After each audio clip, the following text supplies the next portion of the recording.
Com o nosso programa Eclésia dessa noite, estamos falando sobre uma exortação apostólica que o Papa Francisco publicou no dia 19 de março do ano de 2018. Naquela ocasião, o Papa Francisco, ao publicar esse texto, quis fazer uma catequese, assim digamos, para toda a Igreja sobre a santidade, a necessidade da santidade, a maneira, exemplos de santidade, e um bonito e um rico documento, então, a Igreja ganhou, né?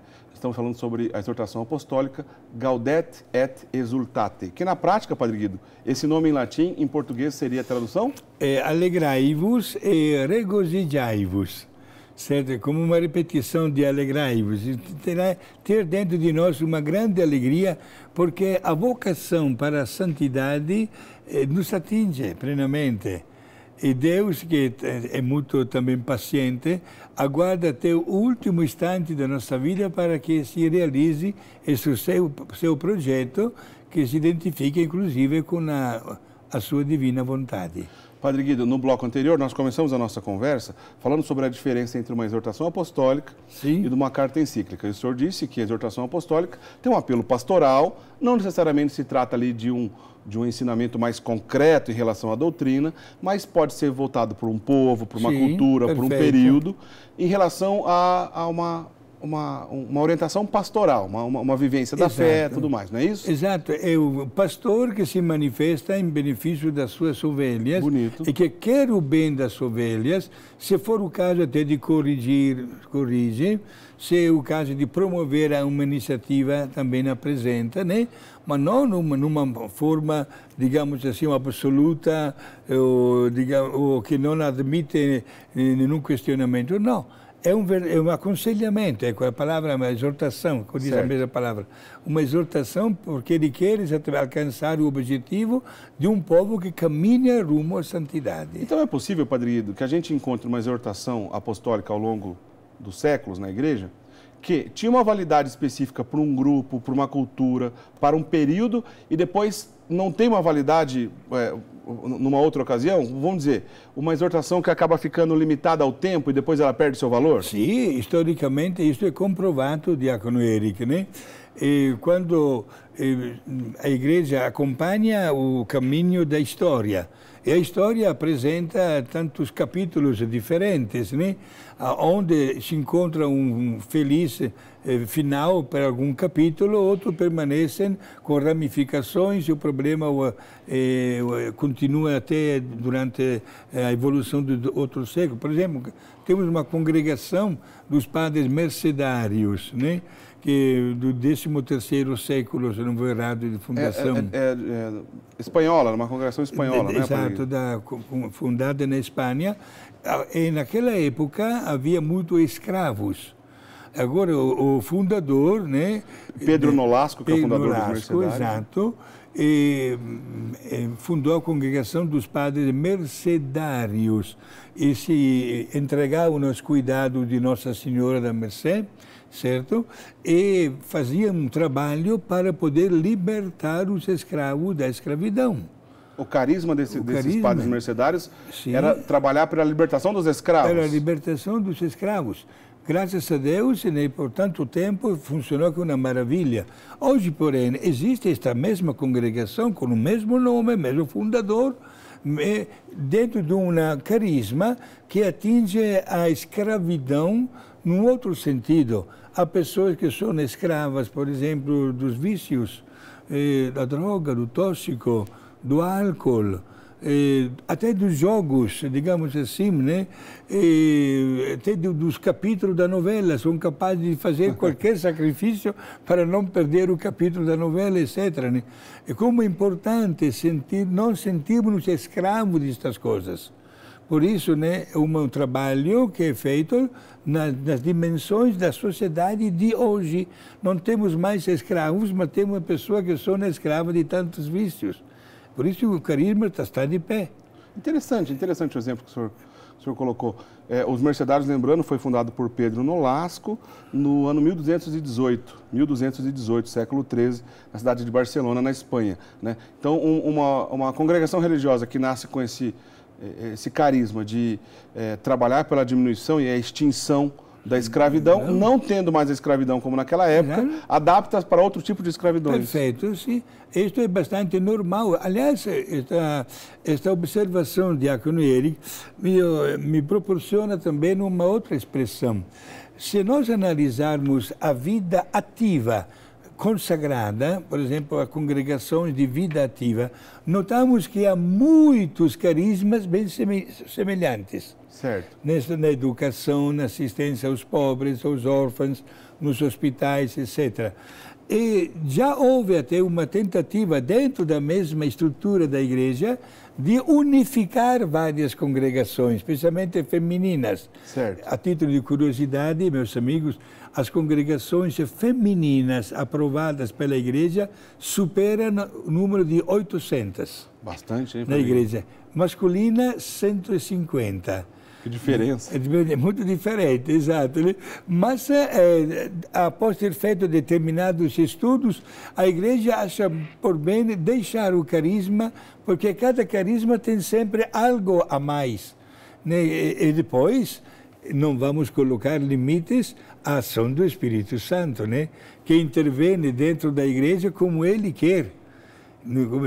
A minha congregação religiosa dos padres rogacionistas, classificada entre as congregações de vida ativa, nós temos digamos, um grupo de religiosos e sacerdotes, especialmente na Indonésia e nas Ilhas Filipinas, que estão criando a congregação dos rogacionistas, mesmo carisma, contemplativo.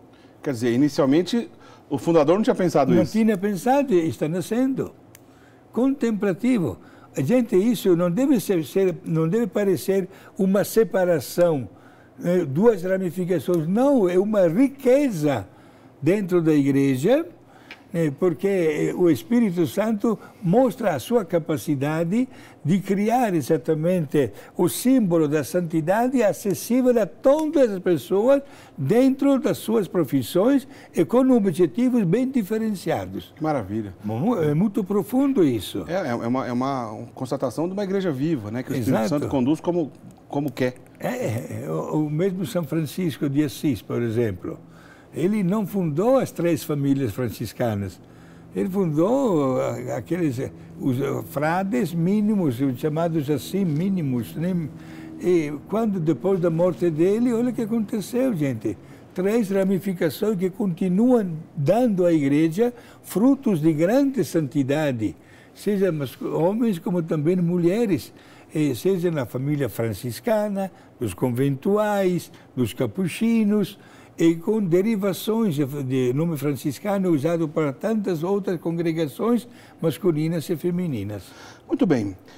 No bloco anterior, eu pedi que o senhor disse que ia pedir ao senhor para comentar um pouco sobre a questão do mal nessa exortação apostólica do Papa Francisco. Não tem como falar de santidade, de vida de santidade, de pessoas que buscaram a santidade, sem lembrar da luta que tiveram contra o mal, né, Padre Guido? Exato, uma luta que existirá sempre dentro da história da igreja e dentro da vida de cada membro da igreja, que somos nós. Como também existirá sempre na minha casa religiosa, na minha paróquia, e se falasse neste momento como se fosse o Papa, existe também dentro da residência do Papa. Isto é, o demônio não dá trégua. Respeitando qualquer que seja a nossa profissão, no lugar que ocupamos na sociedade, ele entra para atrapalhar o equilíbrio que Deus colocou em tudo isso. Temos que ser muito prudentes e carregarmos-nos de profunda humildade, porque o demônio se manifesta com uma presença sutil, certo? Ele usa uma falsidade ideológica para confundir até a mesma fé. E temos que ter muito cuidado. Seria o caso de ler o Evangelho, se não vou errado, assim, foi do 4º domingo da Quaresma passada, quando apresentaram aquela mulher em flagrante adultério, e a resposta que Jesus deu para aqueles homens que queriam apedrejar: quem de vocês estiver sem pecado, seja o primeiro a tirar a pedra, né? Sabemos que todo mundo foi embora. E o evangelista João, Diácono Eric, falando deste episódio, coloca um pormenor. Todos foram embora, começando pelos mais velhos. Os demais evangelistas não colocam este pormenor, mas no evangelho que nós lemos poucos domingos atrás, pode conferir, meus amigos. Talvez as pessoas, exatamente, que há mais tempo carregavam a presença do autor do mal, numa maneira que não aparecia externamente. Aparecia como pessoas normais ou até escrupulosas, na observância da lei, mas havia podridão dentro de si. Pena que nenhum dos 4 evangelistas que relata este episódio descreve o que Jesus fez quando se abaixou e com o dedo escreveu alguma coisa. Não existia o asfalto naquela época. Não sei se foram palavras que Jesus escreveu ou se fez um desenho, mas sabemos qual foi o objetivo que ele alcançou. Botou o dedo na ferida daquelas pessoas. Aliás, é a única vez que a gente vê uma manifestação do próprio Cristo escrevendo algo, ou desenhando algo, né? Não tem outro momento. Infelizmente, a gente não sabe o que ele fez. Né? Exato. Inclusive, saiba também, meus amigos, que Jesus não deixou assinado nenhum documento. Né? É verdade.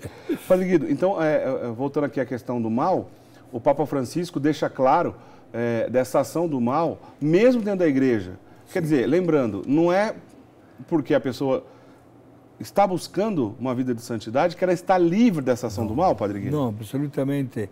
Aí de nós, se pensarmos uma coisa desta, entraríamos num tema que antigamente era chamado de teologia da retribuição. Isto é, se eu me comporto bem, recebo só benefícios. Se eu me comporto mal, recebo somente... Oh, gente, Deus não age assim. Deus usa a sua misericórdia que supera a expectativa humana. E o fato da gente estar bem diante de Deus não me dispensa de enfrentar também os ventos contrários, como se diz. Por isso eu também serei sujeito às tentações. Tivemos até santos que foram possuídos até pelo demônio, olha só. Né? Poucas semanas atrás, Santa Gemma Galgani, uma santa italiana, mística, que foi possuída pelo demônio, com a santidade que ela tinha. Isto é, o fato de estar bem diante de Deus me deixa bem também na hora difícil da vida. Mas não é que seja uma maneira para me preservar e garantir 100% que o demônio fique de lado.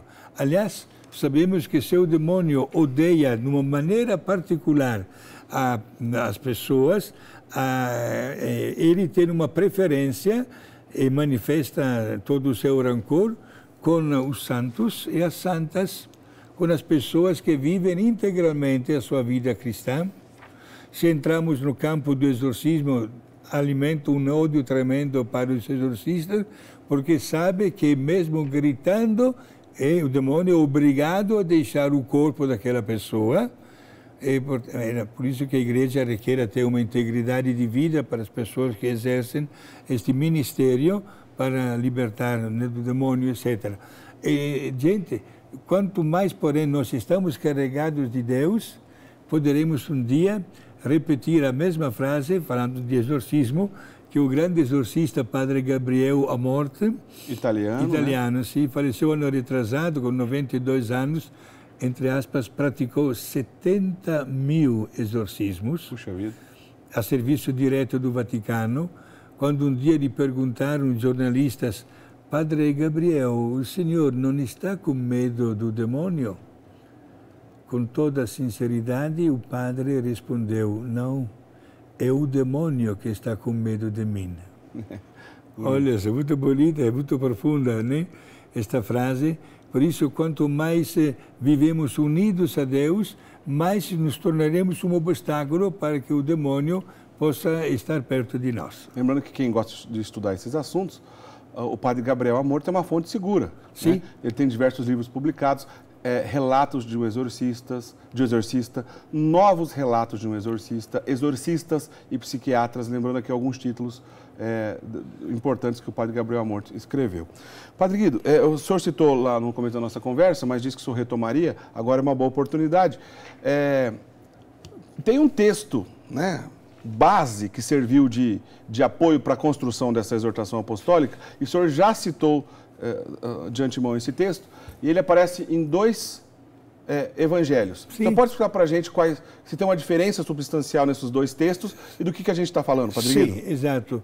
Os dois textos são conhecidos como o discurso da montanha, né? E são citados pelo evangelista Mateus e o evangelista Lucas. Certo. Mateus, no capítulo 5, inicia exatamente com este discurso da montanha. E Lucas é o capítulo 20, de capítulo 6, versículo 20 a 27. Exato. Mateus é mais completo, entre aspas, não esqueçamos que Mateus foi o testemunho ocular de Jesus, ao passo que Lucas veio depois, né? Não conheceu diretamente a Jesus. Mateus relata, neste discurso, 9 expressões que começam todas com a mesma frase, bem-aventurados. Só para ficar bem claro, quando a gente fala discurso da montanha ou discurso das bem-aventuranças, é a mesma coisa. É a mesma coisa, exato, tá. Né? Jesus que fala que nós somos bem-aventurados quando enfrentamos as contrariedades. Certo. Né? E Jesus fala que mesmo que tenhamos que sofrer um pouco aqui na terra, a nossa recompensa será grande no céu. Mas uma coisa chama a atenção. Nestas 9 frases das bem-aventuranças citadas por Mateus, o verbo da recompensa está sempre no futuro. Por exemplo, bem-aventurados vocês que passam fome, porque serão saciados. Certo. Bem-aventurados vocês que choram, presente, porque serão consolados no futuro. Mas tem 2 bem-aventuranças onde o tempo do verbo está no presente. Está citado exatamente na primeira das 9 bem-aventuranças e na penúltima, quando Jesus fala, bem-aventurados são os pobres, porque deles é o reino dos céus, não porque deles será. Interessante. Não usa o tempo no futuro, mas no tempo do presente. Como também bem-aventurados é o versículo 10, bem-aventurados vocês que são injuriados, caluniados, que sofrem toda qualquer forma de injustiça, etc., porque grande é a vossa recompensa, porque o reino do céu vos pertence. Praticamente, Jesus usa esta linguagem da pobreza e também da ofensa, colocando-se como parte ativa, para dizer que o estilo de vida que ele enfrentou, passamos há pouco a Semana Santa, né? E tivemos a possibilidade de acompanhar o processo sumário contra Jesus, sem nenhuma defesa, e que resultou na condenação, na morte violentíssima na cruz. Portanto, é o mesmo Jesus que se encaixa nestas 9 bem-aventuranças, com destaque a primeira e a penúltima, a 8ª.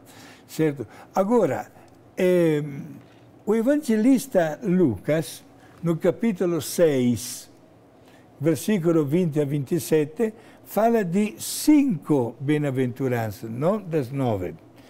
E acrescenta, logo em seguida, uma coisa que Mateus não fala.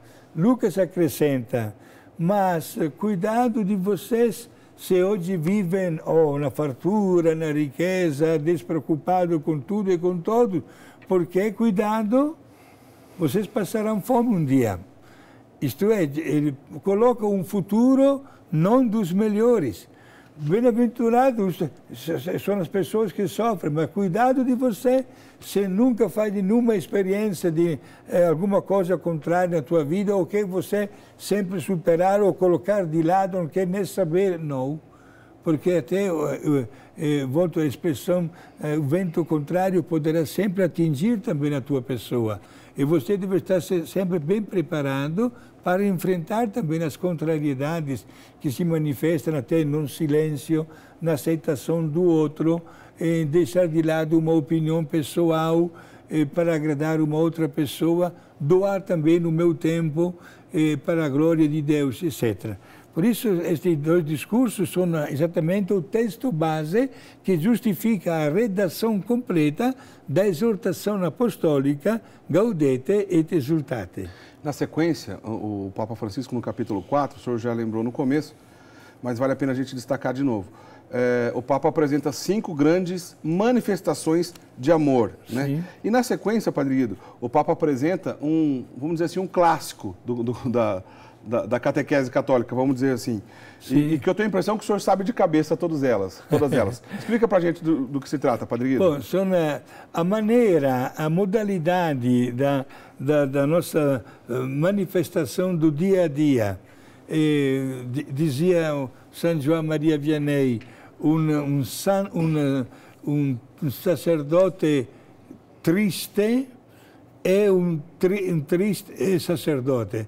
Eu usava as mesmas palavras para dizer, se você é um sacerdote, você deve mostrar a alegria, deve mostrar a serenidade, o equilíbrio, a espontaneidade, alguma coisa que está dentro de você e que motiva o teu modo de ser e o teu modo de agir.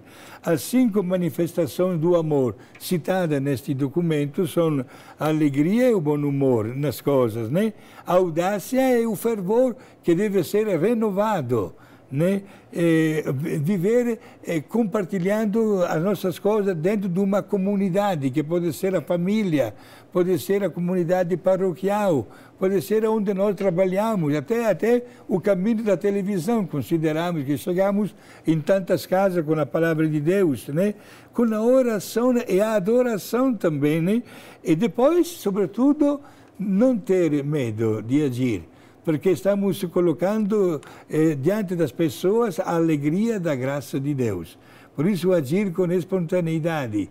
E, digamos, também, aí entra mais uma vez, chamo Santa Teresinha do Menino Jesus, vamos à procura das ocasiões para mostrar o nosso amor para com Deus. Bonito. Desfrutando até do respiro que caracteriza a nossa vida dia e noite. E aí é nessa hora que entra as obras de misericórdia, Padre Guido? Sim, exato. Aí seria, o Papa conhece muito bem a palavra de Deus, né?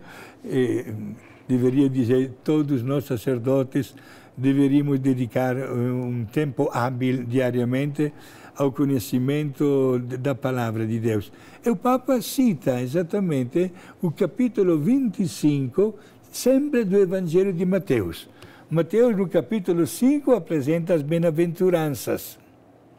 Ao passo que no capítulo 25, versículo 34 a 36, apresenta aquelas que nós chamamos, e que o Catecismo apresenta como obras de misericórdia corporal. Vamos lembrá-las, Padre Guido? São 7 obras de misericórdia corporal, que são dar de comer a quem tem fome, dar de beber a quem tem sede, vestir os nus, alojar os romeiros, visitar os doentes e os presos, libertar os cativos dos vícios e sepultar os mortos. São as obras de misericórdia chamada corporal, que depois o magistério da Igreja coloca ao lado de mais 7 obras de misericórdia chamada espiritual. Dar bons conselhos, instruir os menos esclarecidos, confortar os aflitos, corrigir os que erram, perdoar as ofensas, suportar a fraqueza do próximo e rezar pelos vivos e pelos mortos. É uma página completa, Diácono Eric, não falta nada. É um clássico, mas atemporal, né, Padre Guido? Sempre temos que voltar para essa realidade que o Catecismo apresenta. Né? Exato, porque é uma aula didática de Jesus que se manifesta como um verdadeiro mestre e que ensina o caminho do nosso dia a dia. Ele não foge, olha, Jesus ditou estas regras há 2000 anos, e ninguém de nós poderá modificar nenhuma letra do que Jesus falou. É verdade. O caminho pode mudar os tempos, né? Mas a ética da igreja será sempre mantida. O senhor, quando falava das manifestações de amor, né, Padre Guido, lembrou da alegria e do bom humor, né? Nós falamos aqui de tantos santos, quando a gente olha a vida de Dom Bosco, que tinha muito presente isso, inclusive encontrava na alegria e no bom humor uma maneira de santificar. Sim. São Felipe Neri e tantos outros. A gente já está encerrando o nosso programa, Padre Guido, lembrando esses grandes santos, lembrando o grande humor, a necessidade do humor, de a gente lutar contra o nosso mau humor, que é uma coisa terrível em todos nós. Encaminhando para a nossa última pergunta que farei ao senhor, Padre Guido, na verdade não é uma pergunta, eu queria um comentário que o senhor fizesse sobre uma frase do Papa Francisco, quando ele diz, o Papa Francisco que disse isso, hein? Cada santo é uma missão, é um projeto do Pai. Vou repetir, cada santo é uma missão, é um projeto do Pai. Que bonito, Padre Guido. Exato.